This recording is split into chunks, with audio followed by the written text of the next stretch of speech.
Hi guys, welcome to our team analysis video where we will be explaining the shoulder joint and shoulder girdle and how Giche can strengthen her shoulder muscles and also rehab from constant violin playing. Alright, we're going to start with the bony landmarks. So I'm going to demonstrate on Lauren. So if you find your clavicles right here, there are two little bumps which are the end and there's a little dip. And right below that is the manubrium of the sternum. And here is the sternoclavicular joint, and as you can follow along the clavicle on this bone, and it'll flatten out as you get further, and it'll end, and that little bump is the acromion process, and that's the acromioclavicular joint right there. And then, this is where like the anterior deltoid and stuff insert, and so as you and so this is if you go posteriorly, this is a coracoid process, and this is where the biceps attaches. So now I'm going to palpate the posterior bony landmarks, and I'm going to have Olivia come in so I can demonstrate on her for you. So we're going to find the scapula, which is this region right here, and I'm going to find the most lateral border of the scapula.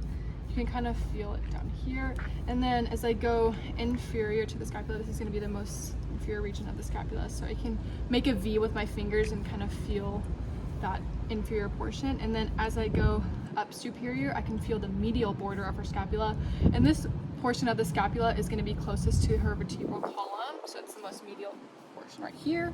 And then as I go out back lateral again, I can feel the spine of her scapula, and this is a horizontal bony region, and it kind of comes out, so if you kind of palpate like this, you can feel this horizontal spine here.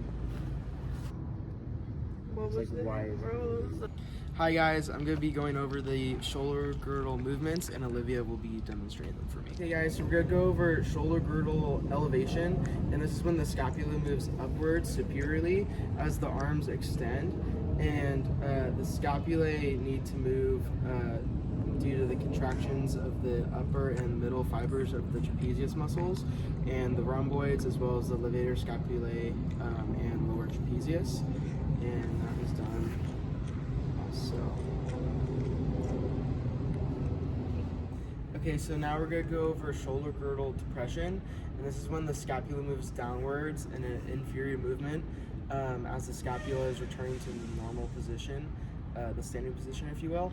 The scapulae need to move in this position due to contractions by the pectoralis minor and the subclavius. So the movement would start up here and move downwards into the neutral position. Next up, we have shoulder girdle protraction, or abduction. This is when the scapula moves laterally away from the spinal column, and the scapulae need to move due to contractions by the serratus anterior muscles, subclavius, and pectoralis minor muscles. And so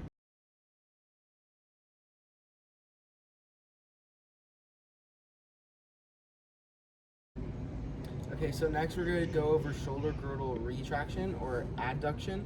This is when the scapula moves medially towards the spinal column, and the scapulae need to move due to the contractions by the lower and middle fibers of the trapezius muscle, as well as the rhomboids.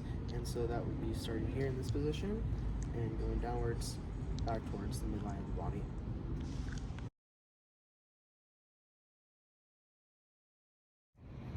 Okay, so now we're going to do the shoulder girdle downward rotation. I'm going to have Olivia present that. And it's basically returning the inferior ankle inferiormetrically towards the spinal column and the glenoid fossa to normal position. The scapula needs to move due to contractions by the rhomboids, the lower fibers of the trapezius, and as well as the pectoralis minor. And so, yeah. Okay, so now we're going to do shoulder girdle upward rotation. I'm going to have Olivia demonstrate that. And it's basically turning the glenoid fossa upwards and moving the inferior angles superiorly and laterally towards the spinal column to assist the raising arm. And the reason being is that it needs to contract by the serratus anterior and the middle and lower fibers of the trapezius. So she's going to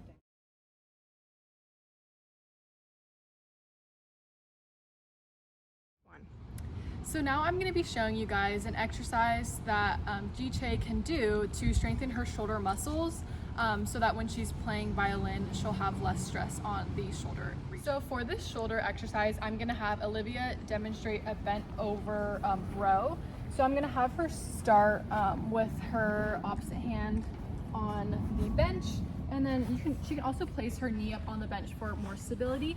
And then you can do this with or without a weight. So I'm gonna have her grab our weight here, and what she's going to be doing is she has a flat back here, and it's like a flexion of the hip. So she's has like an anterior tilt almost, and then she's going to flex and extend her elbow while also doing extension of her shoulder muscle. So I'm gonna have her extend her elbow as well as bring down her shoulder down, and then extension, and then another flexion. So here she's not only working her shoulder muscles, but we're also strengthening the trap muscles and the rhomboid muscles.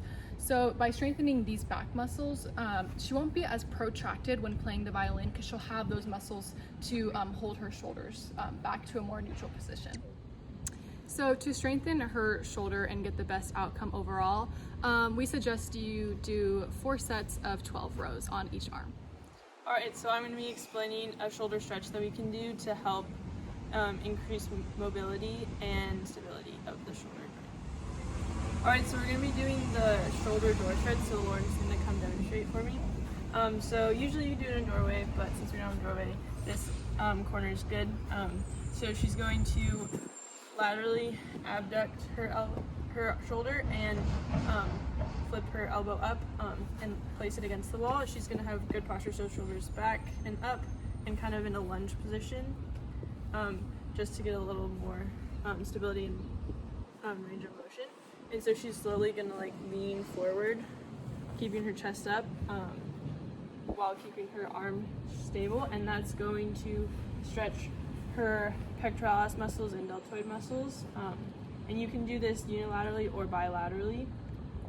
And some variations you can do are you can extend your arm more, and so that'll get a little deeper stretch, or you can raise your arm up, so go back to the flexed elbow position and raise it up to stretch some of those lower pec major muscles, fibers.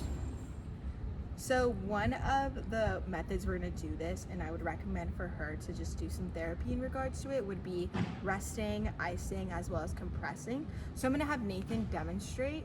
Okay, so now I'm going to demonstrate those muscle massages on Nathan. So I would say for the massage, kind of just to like really tighten the deltoid muscle, just kind of like compressing it, just so that that's just like a muscle release. And then the traps, I would kind of just squeeze to just release any tension or pressure, and just kind of go down, up, and then the levator scapulae, kind of just press. Really the pressing motion is just to help release the muscles and the tenseness that they have. So I would recommend that for her. Thanks for watching our shoulder joint and girdle video, and know that You can do it! Oh,